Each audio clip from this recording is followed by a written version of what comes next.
I want to introduce myself. My name is Jibilo. I am a student in the finalist allowance of the Check of the Star. Yes, I am a native of Reumao. Yes. Before all, we want to introduce the importance of the linguist English has heard on in the globally. Before that, I leave with my colleague Abdou Diouf is introduce himself. Yes, Mr. Diouf. I am a student finally school private Chekodasar, and I am very happy behind you for present my club d'Anglais. And I would like you to draw your attention to our meeting, me and my friend Jubilo, but by speaking English about the importance of the English language. I have been hearing for you a long time. Lo, where were you? I was in the classroom for learning English. English lesson? Yes. English lesson? Yes. No, Lo, you are reading, kidding. What is the importance of this language? Make you waste your time? Of course. That's a good question. Why is English is very important? It is international language. It is used in the mother's English in many countries. It is also used on the official and semi-official almost all of the country on the web. Will be helpful for the daily life? Why not? It is essentially for taking higher education and getting good job and better salaries. It is very necessary for students. Sir, it helps the education, the student to make over confidence and build up skills. English is very hard to taking her education salary. Nice question. All the books of the university and medical colleges are written in English. It is very long. It is very nice law. Will it support us to develop our national? Yes, of course. If you can't develop our skills by acquiring massive rates of English, our national will be developed automatically. Thank you, Jubilo. Thank you a lot for you. Allah You are most people finish good work. I will do my best to understand this important language, and I wish you the public that you will do your best in this language. We're gonna say, come on, you too. Come on, you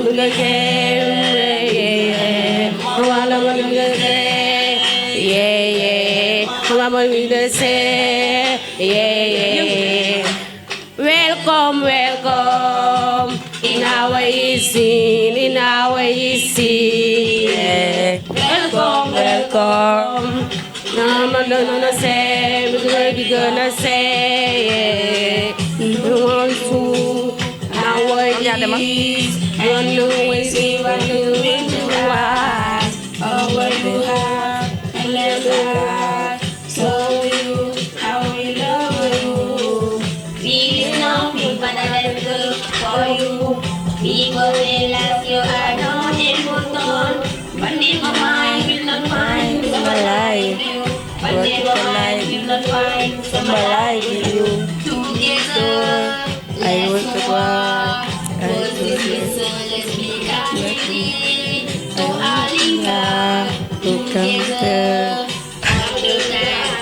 all the way. Welcome, welcome.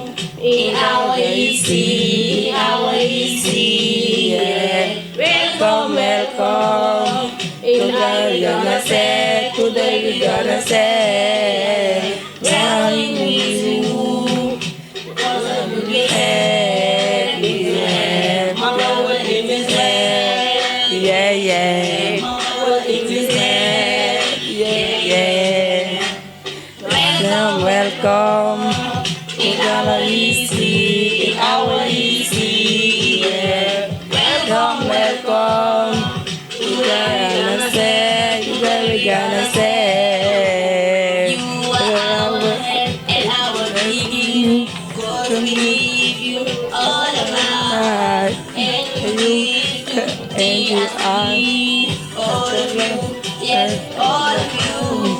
That's the way. That's the way. I will see, and what gonna be ours. We are together. What is ours? Open your heart and listen to ours. Don't let anybody say about it. Don't let anybody say about it. Let me dedicate on day. Our dear guest, welcome. Dear home, say well done. You grow more than a thing. Celebration, no blame. Janaba is our food. Today we're gonna share food. Sing a song, eat and drink. It's speaking and listening for you, Karim. Welcome. In our easy, yeah. Welcome. Mesdames, le professeur du lycée de Réfane. Bonjour, monsieur le censeur. Bonjour, monsieur le parrain. Mesdames et messieurs les professeurs, chers camarades d'élèves, chers invités. Permettez-moi à l'entame de mes propos de vous adresser mes salutations les plus chaleureuses et les plus respectueuses. C'est toujours pour nous un réel plaisir de vous réunir une fois de plus ici dans cette école. À l'occasion des journées socio-culturelles et éducatives. Mesdames et messieurs, nous sommes très honorés par votre présence parmi nous. Monsieur le maire de la commune de Réfane. Par ailleurs, acteur incontestable de l'éducation, nous voudrions solliciter auprès de vous la construction d'une mur de collecteur pour notre école. L'installation d'électricité et des équipements pédagogiques pour améliorer nos conditions d'apprentissage. À monsieur le directeur du cours privé Tchekoudou Sarr, monsieur Ning, nous voudrions par cette occasion qui nous est offerte pour vous lancer notre cri de cœur. Monsieur le directeur, notre école doit disposer d'un équipement ou plutôt d'un matériel didactique permanent pour le bon déroulement des enseignants d'apprentissage. C'est aussi le moment propice pour nous de vous rappeler la nécessité des uniformes à l'école, nous permettant de nous identifier dans l'équité et dans l'égalité.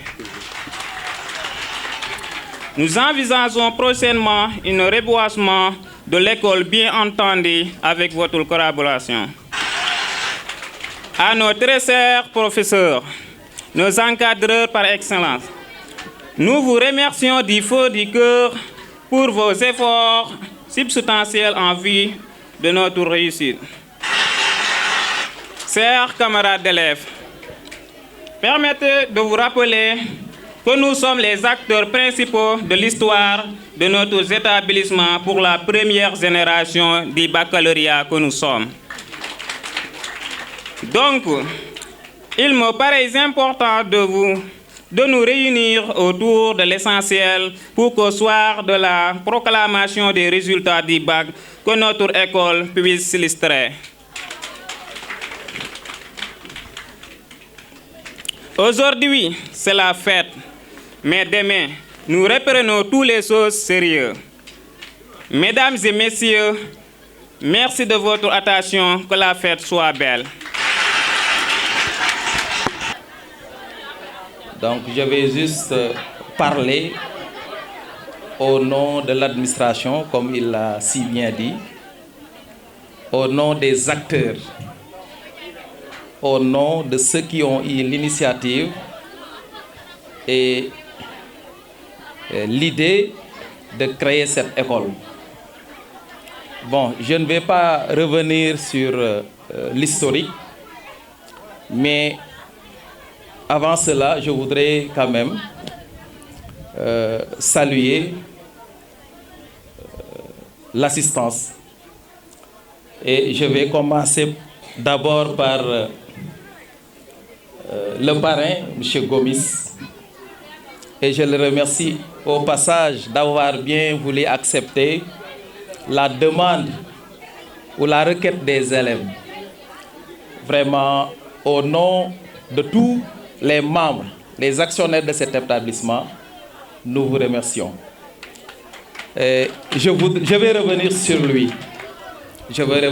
lui. Les salutations également iront à l'endroit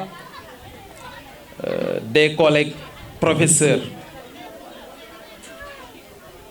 Parce que sans eux, je pense qu'on ne peut pas parler d'école.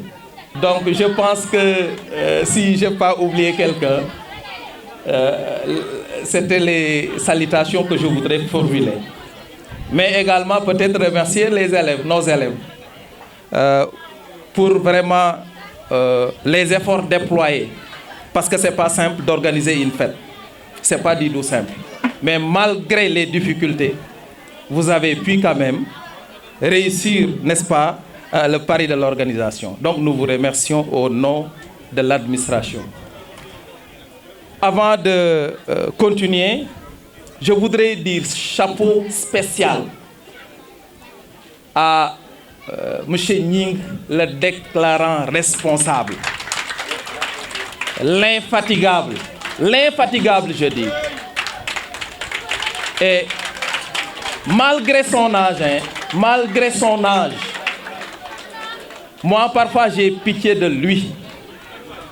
Sous la chaude chaleur, il est toujours là. Il fait des va-et-vient du matin au soir pour permettre à ces élèves-là d'avoir le peu de connaissances qu'il peut avoir ici au niveau de cette école-là. Donc, M. Ning, on ne peut pas vous remercier assez. Vraiment. Je veux également remercier notre gestionnaire, Madame Ngom, ma sœur Fatou Thiaw. Parce que comme vous le savez, nous sommes dans une dynamique de formaliser l'école. Donc je ne vais pas être trop long par rapport à l'historique. Monsieur Gomis, le parrain, maîtrise mieux l'historique de cette école que moi. Parce que bien avant même que j'intègre le moyen secondaire, lui, il a été là. Il comprend véritablement toute la procédure jusqu'à maintenant. Donc, c'était une école sociale, on l'appelait même SB. Voilà le terme qu'on utilisait souvent. Mais, vu l'évolution des choses, en fait, les différents membres du groupe qui sont au nombre de 28, composés essentiellement de fonctionnaires, de commerçants et d'hommes du système, se sont rendus compte que cette école-là doit être vraiment mise sur les rails. C'est pourquoi aujourd'hui, cette année, on a fait un petit pas en trouvant une gestionnaire du nom de Mme Fatou Thiaw, Mme Kama, que nous remercions au passage. Et je ne terminerai pas sans pour autant parler un tout petit peu de nos candidats au baccalauréat. Parce que aussi, comme on le dit, c'est notre baptême de feu.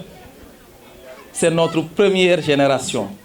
Et nous prions le Tout-Puissant pour que vraiment qu'ils réussissent tous et vraiment de la meilleure des manières. Et je pense que nous y sommes et nous y travaillons depuis le début de l'année. Et Inch'Allah, on va essayer ensemble de faire toutes nos possibles pour vous permettre, n'est-ce pas, à l'image de vos camarades qui sont dans les écoles publiques, de réussir le baccalauréat, mais également de réussir le BFM, parce que c'est ça l'objectif. Et être dans une école privée, ce n'est pas une honte. Hein. L'école sénégalaise est ainsi faite. Il y a le public, mais également il y a le privé, évidemment. Parce qu'il y a certains même qui optent pour le privé, qui optent pour l'enseignement privé. Donc, croyez en vous, respectez-vous et surtout soyez disciplinés. Je ne terminerai pas sans pour autant parler de la discipline. Parce que aussi sans la discipline, rien ne peut se faire, absolument rien. Donc soyez disciplinés, continuez à travailler, respectez vos professeurs et surtout aidez vos parents qui dépensent de l'argent. Parce que l'école publique, elle est gratuite, mais vous savez ici que même si vous ne payez pas une somme assez élevée, c'est de l'argent que vos parents déboursent. C'est de l'argent que vos parents déboursent. Donc il faudra quand même leur rendre la pièce de leur monnaie en réussissant à vos différents examens. Donc je suis en train de prendre de la longueur. Encore une fois, je ne peux pas terminer sans remercier Madame Gomis, la première dame, et la dernière d'ailleurs. Voilà, d'avoir tenu compagnie à notre cher Gomis. Donc encore une fois, cher professeur, merci beaucoup. Aujourd'hui, nous en sommes très fiers sur le fait que vous avez nous donné l'occasion de participer à cette belle cérémonie purement éducative, sanctionnée par une rencontre de leaders. Une rencontre de leaders et d'acteurs d'éducation. Car aujourd'hui, cette cérémonie a donné l'occasion de réunir tous les acteurs éducatifs de Réfane autour de l'essentiel, à savoir le développement de l'apprentissage. Donc, chers élèves du cours privé Tcheko Doussar, votre réussite est devenue une obligation. Car si vous avez l'occasion d'avoir des professeurs qui vous traitent bien, en prenant conscience de vous, vous devez profiter de cette occasion en développant votre curiosité intellectuelle, votre soif d'apprendre sur cela. Vous êtes envoyé ici à l'école pour avoir une bonne instruction et une bonne éducation, afin de tenir les flambeaux de Réfane demain. Parce que c'est à partir de l'école qu'on va créer des ingénieurs, mais des leaders. Et Réfane en a vraiment besoin. Aujourd'hui, il y a pas mal de références ici présentes. Je veux noter la présence de Moussa Thiaw ici présent, un grand frère, en référence pour nous. Si vous référez de ces sortes d'images-là, vous allez en réussir. Parce que, en termes d'éducation, rien n'est facile. Mais il suffit tout seulement de donner du temps, de l'abnégation et la détermination et vous allez s'en sortir. Je vous exhorte encore une fois d'augmenter la discipline, l'engagement, le respect de vos professeurs et l'amour envers vos dirigeants. Parce qu'il y a un dicton éducatif qui nous donne que l'éducation est le plus grand des bienfaits, mais aimons ce qui nous la donne. Donc, Moussening, aujourd'hui, ce dicton éducatif est entre vos mains. Merci encore une fois. Malgré votre âge, vous donnez corps et âme pour développer le cours privé Tcheko Doussar et participer au développement de la commune de Réfane. Merci beaucoup encore une fois de ces initiatives. Si vous le faites, vous l'avez fait pour ailleurs et vous l'avez fait pour toute la communauté estudiantine. Merci beaucoup. Litides, vous avez votre première promotion au baccalauréat cette année-ci. donc xale yi yéen ñi nga xam ne yéen a nekk classe examen surtout la classe de terminale l'histoire retiendra que vous êtes la première génération du cours privé Thiédou Sarr. L'histoire, il y a des gens qui l'ont fait, il y a des gens qui la écrivent et il y a des gens qui la commentent. Essayez d'être parmi les gens qui vont l'écrire ici à l'enceinte de cet établissement. Loolu ngëm-ngëm moo koy maye engagement ak détermination day jaay mayewul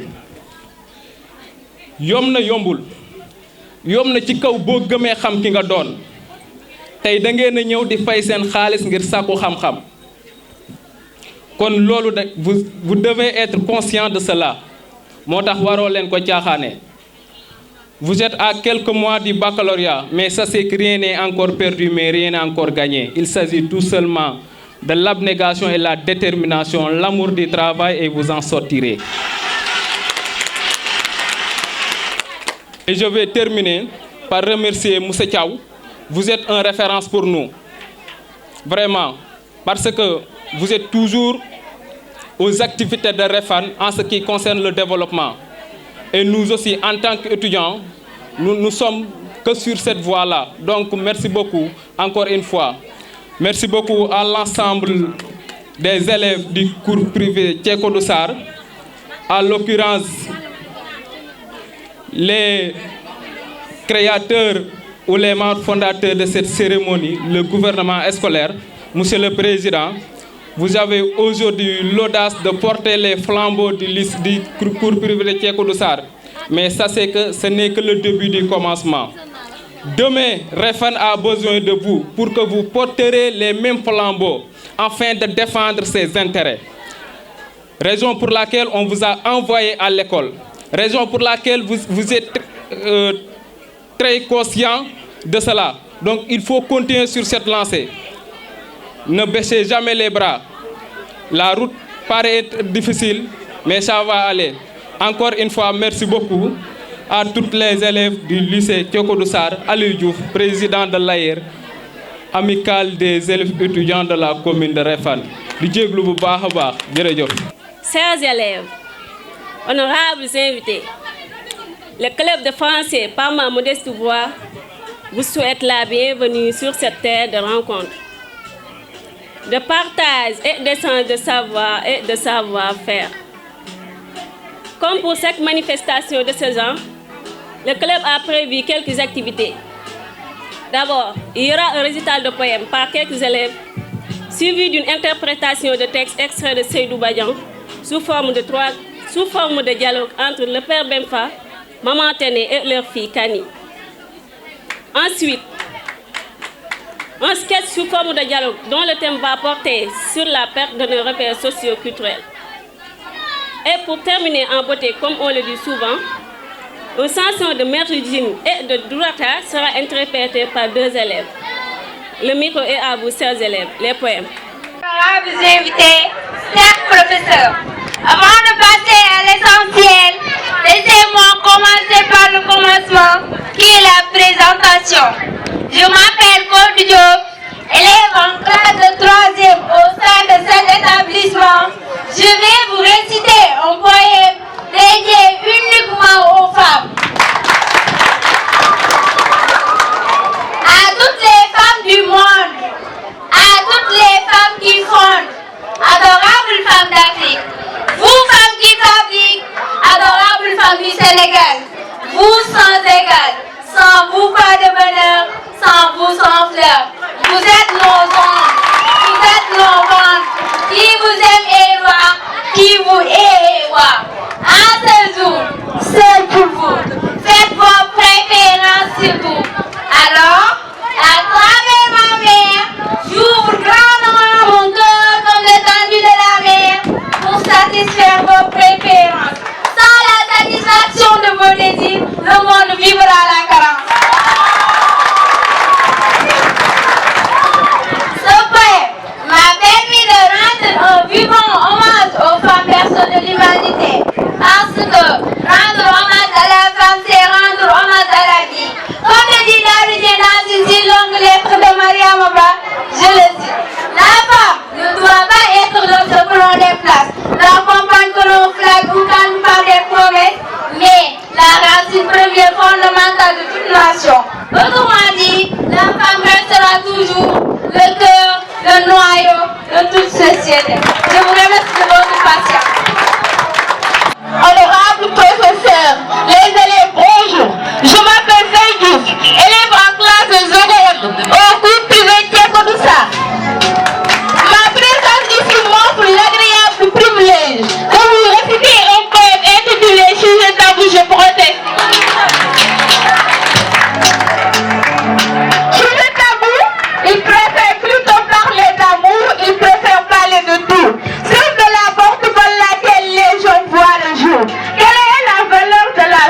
prix. La femme que je suis n'a pas choisi d'être femme, mais vous avez fixé à ma condition un prix. C'est une histoire dans la grande, c'est une mise en abîme. C'est mon histoire dans le temps, dans un espace plutôt intime. C'est une orpheline qui déclame ses drames. Devant vous, monsieur, mesdames.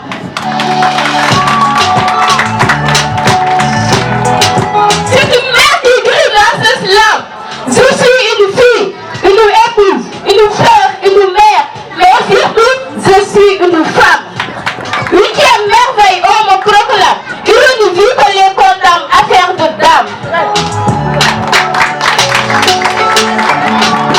Puisque cette tache rouge sur ma vie, vous pouvez cette odeur caractéristique. Si je t'avoue, il préfère plutôt parler d'amour, il préfère parler de tout, sauf de la porte par laquelle les gens voient le jour. Quelle est la valeur de la vie si la vie n'a pas de prix? La femme que je suis n'a pas choisi d'être femme, mais vous avez fixé à ma condition un prix. Un prix que je ne suis pas toujours capable de payer. La dame ma petite campagne, ma ou ne me chie pas. Lorsque je suis en train de saigner, petite ici de paille, je suis obligée de porter en plein moi-même les maladies qui pourraient m'apporter. Alors, monsieur, si notre femme est un crime, moi je plaide coupable. Mais si le droit peut me permettre de manger à votre table, je proteste. Contre ces sociétés qui cherchent à redresser l'homme, sans savoir cesser le fils, comment espérer récolter la vertu alors qu'on a semé la vie? C'est une histoire inédite, c'est une mise en rime. C'est la réalité de toutes les femmes dans leur dignité la plus intime. Si je t'avoue, il préfère plutôt parler d'amour, il préfère parler de but, sauf de la porte par laquelle les gens voient le jour. Quelle est la valeur de la vie si la vie n'a pas de prix?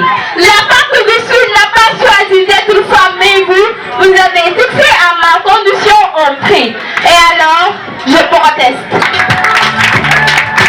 Monsieur Ni, communément appelé Pani, se donne corps et âme pour le rayonnement de cette école. Le plus impressionnant, c'est que malgré nos caprices et nos comportements impréhensibles par moi, il parvient toujours à nous remettre sur la bonne voie avec des conseils extrêmement importants. Au nom de tous les élèves de cette école, par ma modeste voix, vous disent merci, merci, encore merci. Monsieur Ning, mais aussi sans oublier Madame Kama, qui aussi l'aide à accomplir cette tâche. Sur ce, je vous demande d'applaudir Monsieur Ning, s'il vous plaît. Passons le micro à nos chers élèves pour le dialogue. waxtu wi daf ñu xoj te ñu ne si ay programme jàmbur yu ñu engagé ba pare kon dañuy waxtaan ak yéen rek benn discours muy langue bi ñu dégg ñëpp muy wolof maa ngi nuyu madame le maire ak ñi mu àndal di nuyu principal école bi muy suñu papa monsieur Ñing Pa Ñing ak professeurs yi fi nekk yëpp di nuyu le président du gouvernement scolaire du cours privé Cékodou Sarr de Réfane muy Serigne Saliou ak mboolem ñi nga xam ne ñoo ne si ginnaawam ñëpp di am mbégte ak kontaante bu baax a baax si choix bi ngeen jël def ko si sama jëm ju xeebu ji muy boole ma seen parrain seen journée culturelle nga xamante nii dañ koy amal chaque année ren nekk 2e édition nga xam ne année passée bokkoon nañ ci mais amuñu woon chance fekk ko parce que boo ñu ngi woon Ziguinchor mu fekk si ay programme ren jii nag xat na si ñun lool waaye nag lu mën xew rek dañuy bàyyi si nit ndax ñëw teew ndax itam nit ki la yëg rek nga ko mën a delloo kon maa leen di jaajëfal si loolu bu baax a baax di nuyu mboolem délégation bi ma àndal ndax ku ne OPN ndaw la loo xamante ni mu ngi si diwaanu Réfane di góorgóorlu si as xam-xam su néew si li ko yàlla may si wàllu audiovisuel ñu yëngu si wàllum photo caméra ak décoration ngeen jàkkaarloo kii di caméra mu nekk BMP TV mu nekk benn site internet boo xamante ne nii ñu ngi ciy góorgóorlu ngir di jàllale événement yi am ci Sénégal yëpp ngir ñu ci mën di jot ak benn boo xamante ni mu ngi tudd Bawal Déco di yëngu si décoration si cérémonie bu ngeen mën am waaye ngeen gis OPN Sono nekk si ginnaaw waaye OPN Pro mooy wax nii ak équipe bi mu àndal kon loolu moo composé groupe OPN Pro di leen soñ ndax comme yéen élèves yi samay xarit ngeen man itam seen xarit laa te ay xarit suñuy ànd bëgg ànd ba dem dañuy waxante dégg kon mënuma ñëw fii ba dem te soñuma leen donte yeneen góorgóorlu waaye ngeen xamaat si li ngeen nekk mooy lan ndax dañ ne ndaw mooy avenir ëllëg nit ki li nga bëgg a doon ëllëg da nga koy commencé tey nga ko mën a liggéey kon na ngeen gën a góorgóorluwaat si njàng mi ngeen nekk ndax ëllëg moo leen mën a jëriñ te ngeen gën a fonkaat ñi nga xamante ni ñoo leen di jàngal ndax dañuy wax ne xam-xam nekkul luy jóge ci kaw asamaan di wàcc à chaque fois yàlla da ko def ci doomu aadama la ko jaarale ngir mu ñëw mën la ko transmettre doomu aadama bu la ko jox nag foog nga jox ko cer jox ko respect ngir xam-xam boobu nga mën koo jël ci moom kon ñu ngi leen koy gën a ñaaxaat bu baax a baax a baax a baax ndax samay xarit ngeen kon nag foog ñu wax loo xam ne dañuy xel di jëriñante maa ngi leen di jaajëfal bu baax a baax a baax xëy na amoon naa yéene discours bi gën a yaatu waaye nag xëy na suñu xam-xam moo neew te wax ji itam xëy na mënul bari ndax temps bi xoj nañu kon ñu ngi jéglu bu baax a baax di leen jaajëfal di sant ñëpp di gërëm ñëpp bàyyiwuma kenn jërë ngeen jëf. damay sàppali sàpp na ba noppi waaye force ma sàppali man nag yaakaar naa nekku ne dinaa présenté wu fii ci Touba Refane man la Baye Dame borom Ndamaatu artiste comédien waaye tey ku ma gis xam ne dama fi ñëwee ci beneen façon bu bokkut ak ba ngeen ma xame woon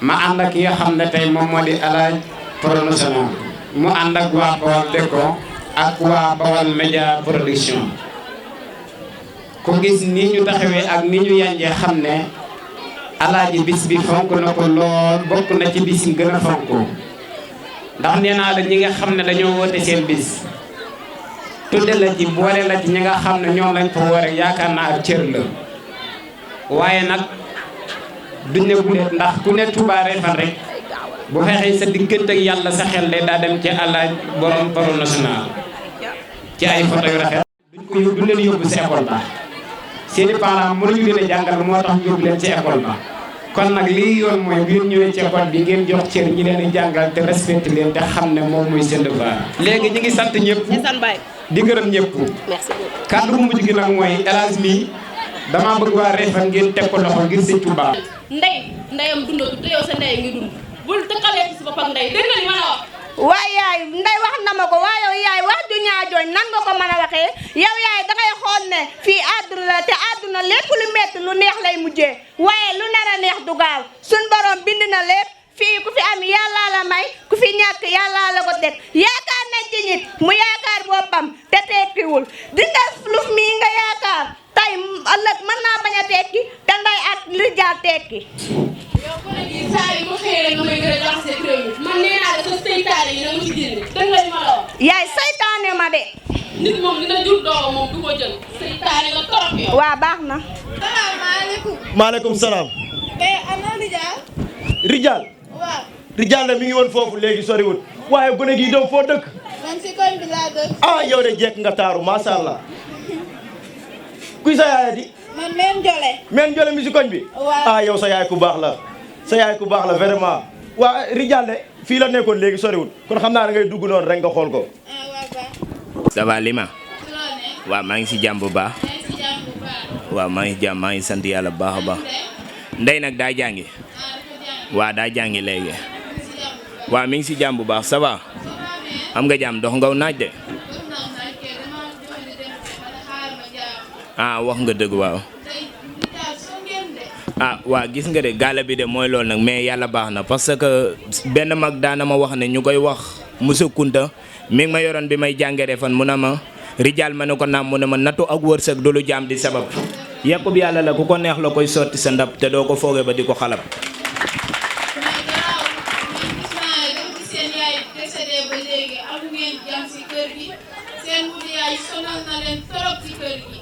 mais dama fay ñëwoon rek ma ne xaaral ma jaar fi xool la ah mais loolu garaawul parce que benn jour sax maa ngi toog ak sama papa mu ne ma Rijal est-ce que li ma lay teg yàlla dina ma ko jéggal ma ne ko ah sama benn prof anglais daana ma wax ne no matter what you did in the past of your life.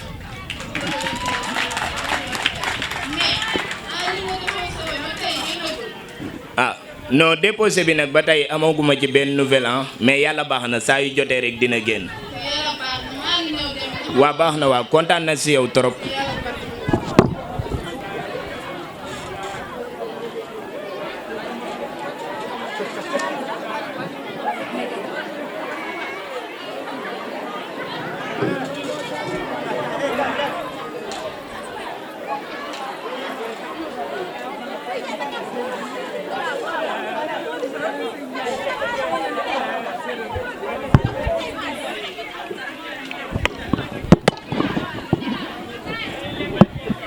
Snap waa xaw a nelaw fii sax man dama xaw a dagala rek gaan mooy loolu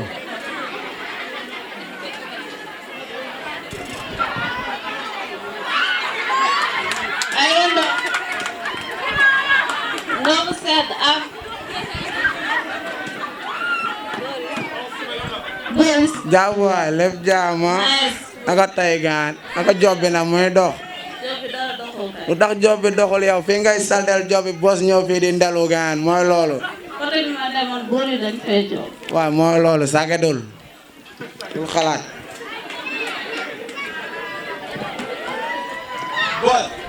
waaw gis naa taay da ngay saldel sama liggéey bi. waaw bari wax nag loolu rek la yaa ay 100 000 nga doon wàcc mais dama ne ay 10 000 sax wàccatoo. boss temps job bi moo demee noonu mooy loolu waaw nga taw nga rigal fi ma jël. waaw jàppal waaye loolu bu mooy wàcc ay 5 yow lii Cissé bi yaa moom lan ngeen seet. waaw Cissé bi moom ñooy joobandoo. bu fekkee moom lay daaj sama xaalis nga wax ma ko.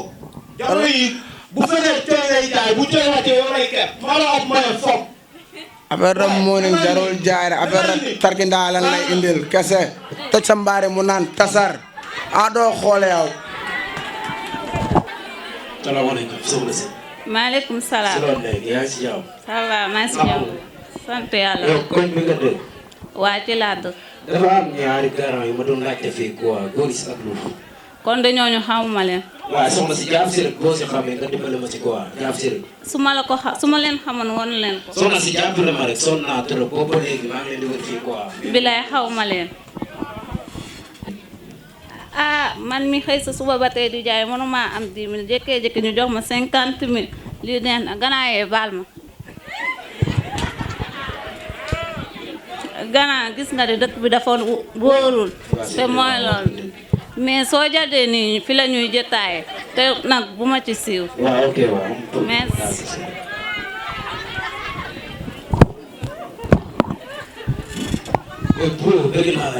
Jaaf waay góor faal naka la gaan sant yàlla gërëm yonent bi. bon affaire yooyu mooy lan mooy faj. booy su ma jàppee julli booy te heure julli passé na. su ma jàppee julli xanaa déggoo li ma wax su ma jàppee julli heure julli passé na. lan mooy moo. waa jàppale si man si kenn bi laa bokk waa jàpp si. waaw bul xalaat am. si saa yow original nga yor de. waaw bul lu jënd lool jugal nga walaxu wala. dafa am sama benn grand bu may dégg quoi te moom original bi la boobu. léegi bu bëggee original bi nga jox ko boobu. wala saa waay moom day teg ci taabal ji ay 500 millions. ñaata lay teg ci taabal bi. ay 500 millions da koy teg ci taabal. booy ba naxoo ma bu tax ma tayla sama live mu jënd mooy loolu de. man si kenn bi laa bokk wóor na yàlla. boo saltalee sama live de ma lay kil barki alxuraan. 500 millions lay teg ci taabal bi laa lay wax. waaw baax na après ñu job si loolu bul xalaat sama benn boss ma ma koy jox luf lañ koy wax. waaw waaw. boo tourné noonu ci gàlle père bànneex la dëkk. waaw ok amul problème. waaw waaw bul xalaat. Wanday lan moo xew yow fan la fekk yaa ngi jooy rek looy jooy. waa léegi dangaa ndékk ba pere. déedéet. waa dama woori jaay ngeen ñooñu ndékk.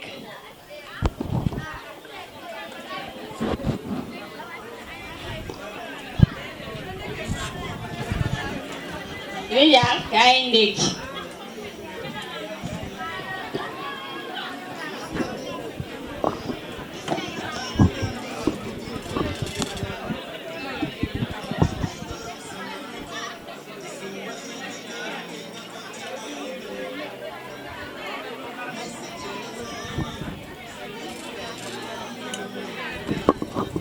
va bu dee. waaw ça va Rijal. yaa ngi jàmm. maa ngi si jàmm waa. yaa ma woo. maa la woolu woon waa. dama bëggoon ngeen ñëw ndekki yow ak Ndeye. bu dee li ngay def nii geste bu rafet la mais sa yaay neexu ko te nit booy def da ngay def loo xamante ni gënal na say waajur gis naa fi ñu teg bu baax parce que kii di sama rakk di Ndeye danga koy jàppe comme ki nga bokkal Ndeye ak baay gis naa ne ñuy jàppale si kër gi mais lii nii tey sa yaay bu ko fekkoon doo si am mbégte kon est-ce que jar na ko. jar na ko kay ndekki leen rek sama yaay bu ñëwee du wax dara. di jaar kaay ñu ndekki man damaa xiif. waaw wax na dëgg ndekki leen balaa sama yaay di ñëw.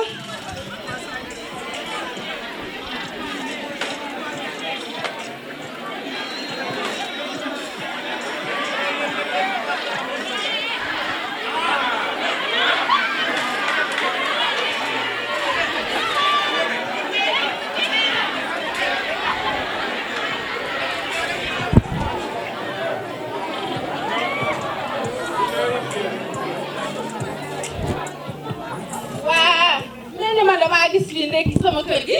waaw yaay ndekki la kay. lii maa leen jox ndekki li. yaay maa leen ko jox.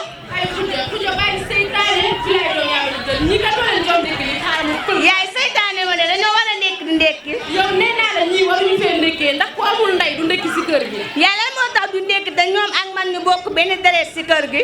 ay xujo bàyyi di ma wax yaa ñii bokk benn deret xujo nee naa la ñii seen ndey dee na te yow sa ndey mi dund. waaye yaay ñaw wax boobu nan nga ko mën a. ma ne ko indi leen kaas gi laa andi yéen waru ngeen a lekk fii waru ngeen fee naan. Tanda gis naa sunu yaay bi mu génnee àdduna ba tey ni ñu taxawoo. yow man nga dimbali ma de su ma waxee rek nga jël sa kanamu innocent bi naa danga may waat bu ma tojal de dégg nga li ma la wax. ngeen mën a mel. Tanda tey da ñoo war a taxawu comme ni yaay di taxawoo doom parce que Tanda deret bi daw si man mooy daw si Khoudia te Tanda jàpp naa ne tey man su ma façon soxna tey du njariñ kenn ku dul yow ndax sama yaay dundul. Tanda tey bu ma yoroon lu dul jeex air plus bu ma ko tabaxan du ma jël dugal benn yaay jàmbur ku dul yow Tanda man dama la considérer comme sama yaay dóor ma saaga ma wax ma lu la neex j'accepte parce que yaa ko sañ. nii nga mën a mel suñu waxee rek ngay ne fii di naan da ngay waat ay tànk yow ma ne nga dimbali ma bu ne ma ay tànk di ma tojal. dégg nga li ma wax ay yaay xoolal li ngay def. ma ne nga dimbali ma te nga jóg topp ma si biir seytaane nga lool. Ndeye àdduna ngi nii saa yu ma xëyee defal ne day neex àdduna bi gën di naqari saa yu ma yaakaaree ne bis bi bisum mbégte la mu doon bisu naqari mais Ndeye nenu muñ parce que benn mag daa ma daan wax ne ñu koy wax musu gunda mu ne ma di jaar bul am ba defal ne dootoo ñàkk mais bul ñàkkee ba defal ne dootoo am.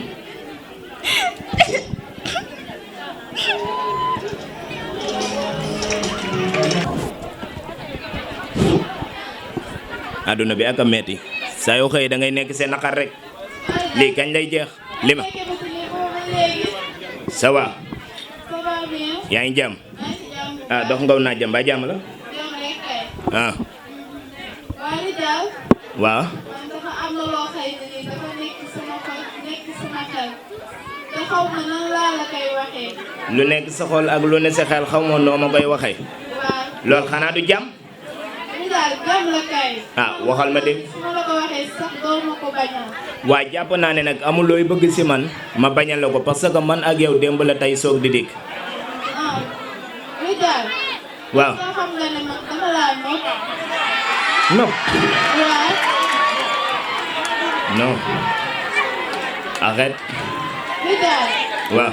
jot na nga pour nga am jabar man tamit jot naa pour ma am bébé xam nga ma bu baax te man tamit xam naa la bu baax góor bu baax na nangoo liggéey. waaw loolu lépp dëgg la mais nag li ma man dama lay xoole bët bi may xoole Ndeye parce que li ma saa yu ma la gisee dafay mel ni rakk ji ma bokkal Ndeye ak Baye laa jàkkaar lool ndax taxawu bi nga may taxawu li ma man su ma demee ba fas la soxna man ak yow nan la ñuy dundee si gàlle bi loolu dina ma tiis torop. non Lima lu ne nga mën a am si man mais ba mu des lii affaire l'amoureuse taluma ko parce que Lima man aw ma jàmm aw ma salaam ci kër gi. Lima kër gi benn néeg laa fi am te maag sama rakk ndey ñoo ko bokk kon bu ma la takkee fan laa lay dugal. waaw baax na loolu rek laa amoon lu ma lay wax mais comme que mënoo ko yàlla baax na mais yokkul dara man ak yow si suñu diggante. ah waa baax na su ma amati mag yow. waaw. l'amoureuse man Lima non loolu moom mënul nekk moom wax dëgg fa yàlla loolu mënul nekk de mais Lima li mu dund ak moom lépp ndekete Lima bëtu mbëggeel la may xoole non àdduna xaritu góor ak jigéen lii moo tax ñu naa amul xaritu góor ak jigéen est-ce que am na gaay non amul non xaritu góor ak jigéen boo aman man jàpp naa ne Lima mii du ma doxaan.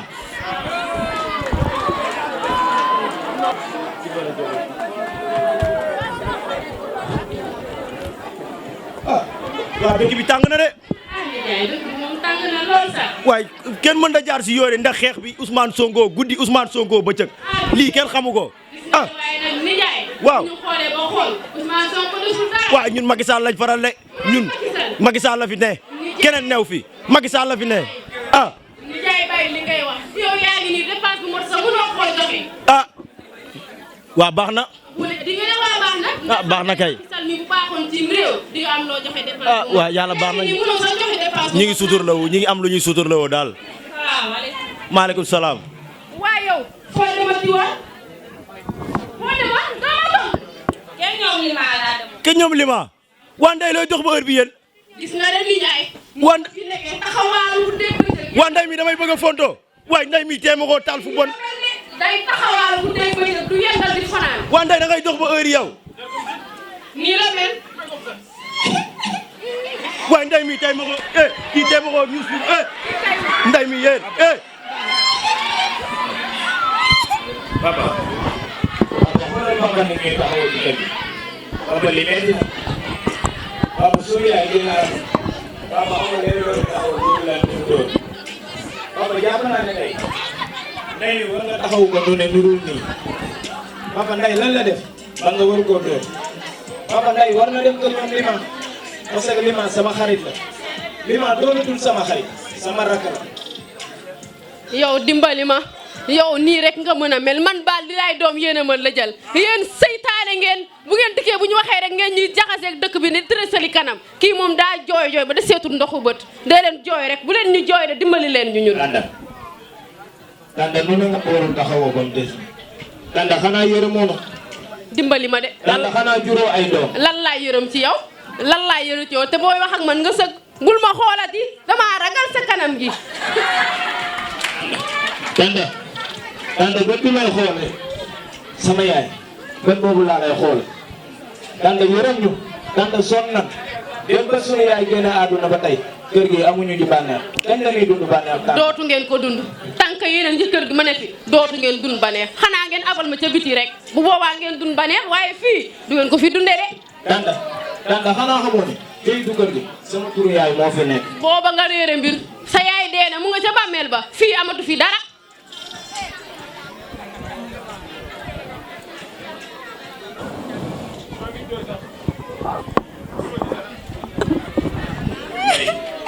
Ndeye kay def xuja day xaar ko Ndeye ma ñëw dem sama benn xarit ak foofu xaalis bu ma yóbboo Ndeye hôpital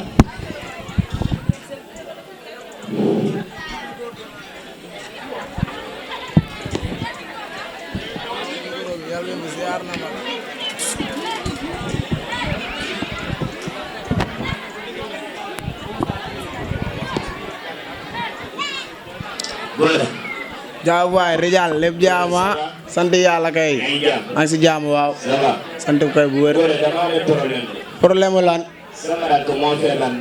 ah som bu toll naan 50 000 yor naa ko de mais exhibit laa koy gérer moom wax dëgg exhibit mooy naar bi lay génneel xaalis bu weex tàll ngay faj sa joint mooy loolu waaw sama rongoñ yaa ma koy fajal. yi instant yi de moom mënta ne moom wax dëgg boo jooyee day taafi rek. mais góor waaw. góor lekkalu ma la lii de. fi affaire da lebante dafay am amul lu ma la mën a jox sama àdduna. mais lan moo tax àdduna bi man saa yu ma xëy rek du dund naqar mais man lan la def yàlla non àdduna metti na mais est-ce que duma dem ci lima mais lima de maa ngi fàttaliku benn jour bi ma fi imposé mbëggeel daf maa bañal de dama koo dàqan ci biti est-ce que ma demee dina ma fajal sama soxla mais yàlla baax na xaaral ma dem rek ba xam lima ça va yaa ngi jàmm maa ngi si jàmm bu baax. ah lima tey problème am na de lan mooy problème bi di jàll. ah nday de la ma sama tante doon dóor ak sama papa ba mu feebar dóor. waaw yi di jàll yéen li ngay dal ci kër googu métti na de. ah amu ngeen jàmm amu ngeen salaam ci kër googu. mais lu yàlla dogal la rek yàlla ko dogal rek waaye léegi lu tax nga dem may ko ko. waa dama dem nag jaar ci sama benn xarit góor a doon ko am benn 50 000 mais dafa bañ ma wax mu ne ma naar bi la koy joué kan mooy naar bi naar bi de mooy loolu booy commencé xew di ko fii. ah amee problème mu xaalis doo ñëw ci man direct.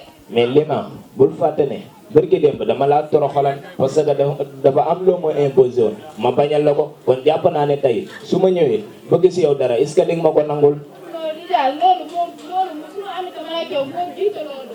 ah nga xam ne du ma la bañal dara du ma am dara yow nga bëgg ko man ma koy garder yow xam nga ne yow man ak yow benn lañu arandé. ah nday dañ ci kër ga xujjo dong laa fa bàyyi nag sama yaay nekku sama tante nekku fa sama papa nekku fa kon bu ñu yeboo dem Rijal bëggal ñu dem.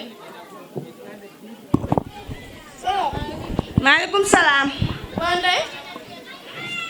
yow kii doole mi métti na de yow. Ndeye. Ndeye. yow booy Ndeye dem na. wuy sama Ndeye. waay. waay yow Ndeye dem na. waay Ndeye dem na. waay Ndeye dem na. sama rakk ba dem na. Ndeye dem na. waay Ndeye dem na. wuy sama Ndeye ka dem na.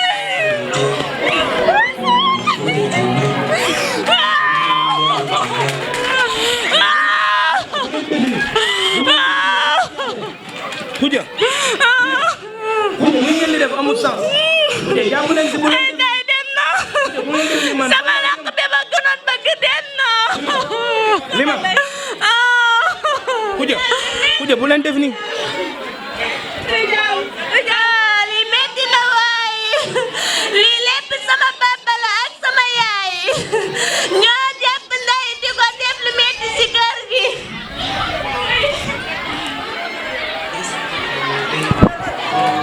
danga góorgóorlu bu baax xam ne lii métti na trop mais tamit góor rek moo koy mën a dékku yow jamaar nga góorgóorluwul bu baax Rijal xam ne yàlla moom lu métti ab jaam sa bàyyi lépp loo xam ne ni soxla nga ko sa àdduna Rijal nag ma ko laaj te boo ma ko laajut duma la ko baal man xam naa du ma mën a dem sax damay toog fii ba ci kanam ba sa xel mën a daal. Ndeye yàlla baax na Ndeye lii lépp yàlla moo ko dogal Ndeye dañuy nangu dogal rek parce que li yàlla dogal moom nit mënu si dara mais yàlla baax na nañu julli di ko ñaanal rek góorgóorlu bu baax boo julee nga ñaanal ko.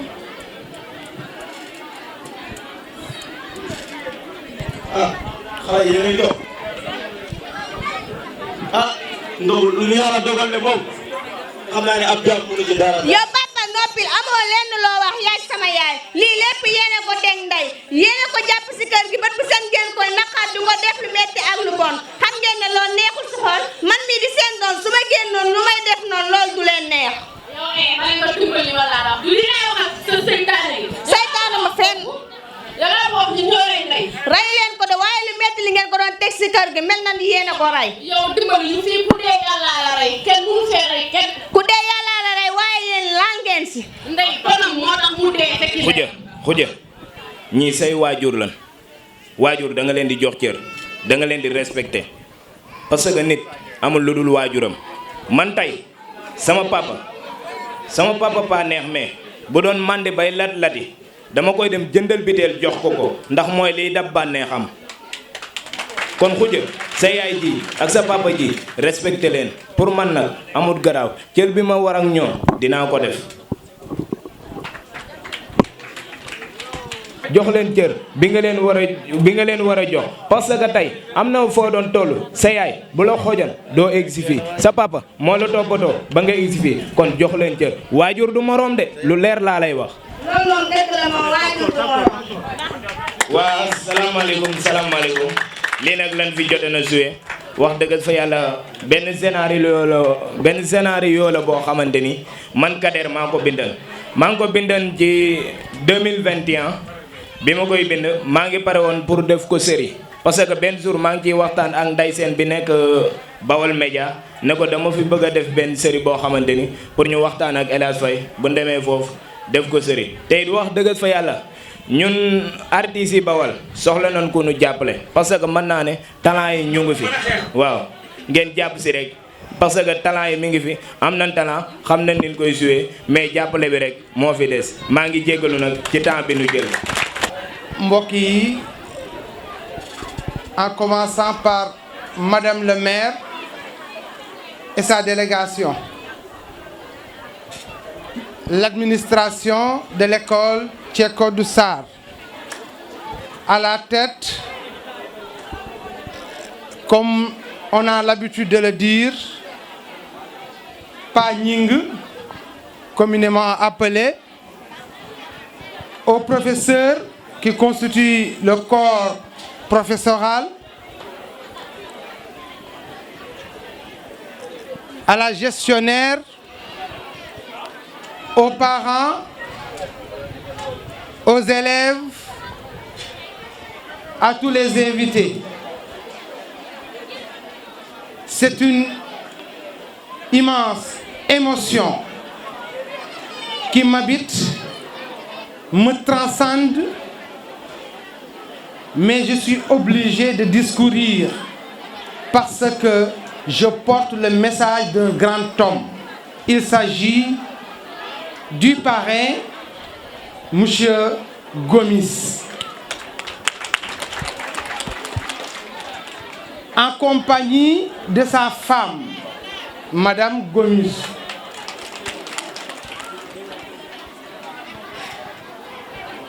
Monsieur Gomis m'a demandé de vous transmettre un message. Ce message est un message d'abord de joie et d'honneur. Parce que le choix que vous avez porté sur son humble individu le dépasse de loin. D'ailleurs, nous, professeurs, nous savons qu'il le mérite entièrement.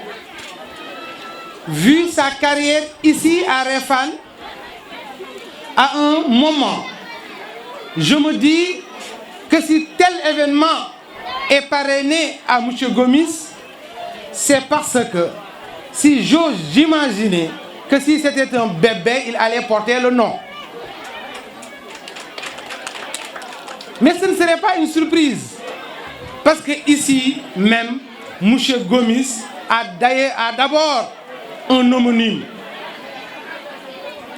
S'il n'était pas collé à cette terre, amoureux à cette terre, madame, vous m'excusez, je suis en train de personnifier, amoureux de cette terre, mais pour être amoureux, je sais qu'il vous aime parfaitement.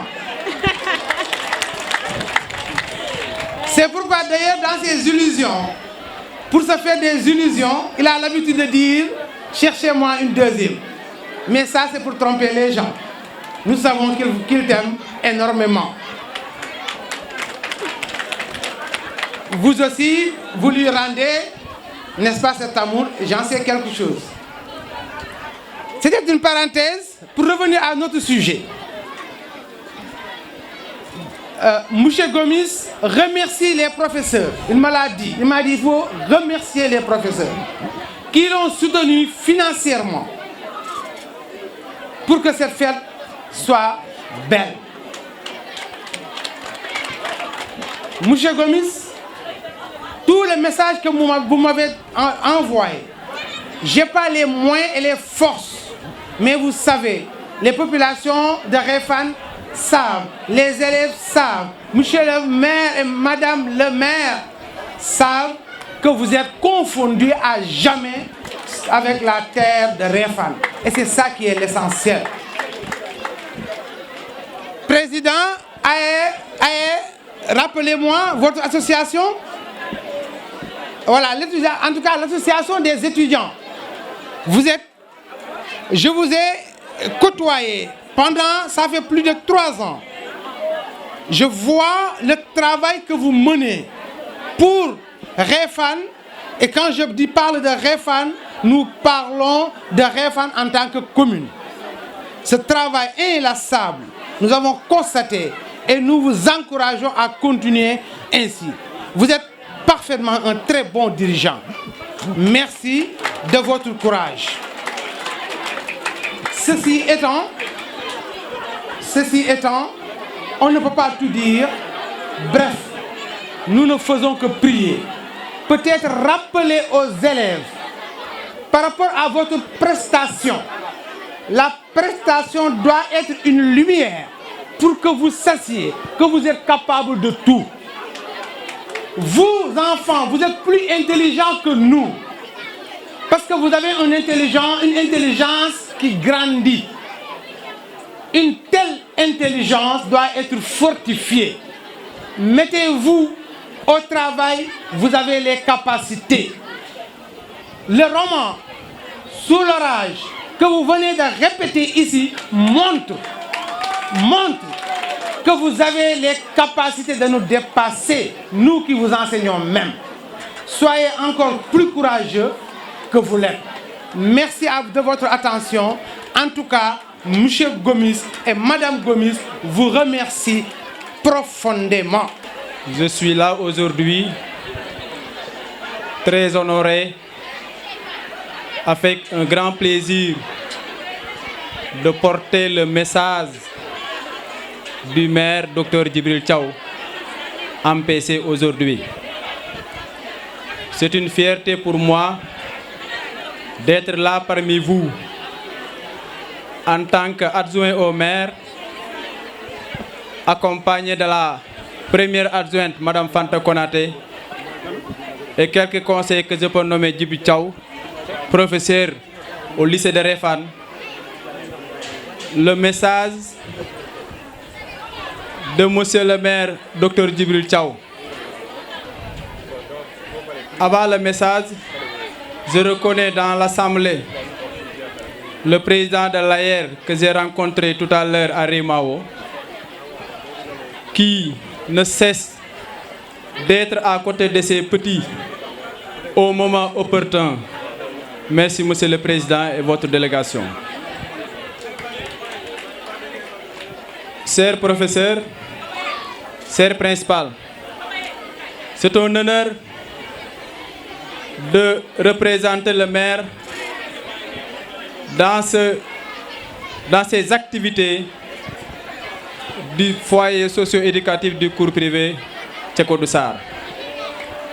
Ceci marque un des moments forts dans la vie d'un établissement, parce que tout à l'heure j'ai vu sur la table des cadeaux. Ça permettra à chacun de nous, surtout aux élèves, de redoubler d'efforts dans l'enseignement. Vous les professeurs, recevez les remerciements du docteur Djibril Thiaw le maire.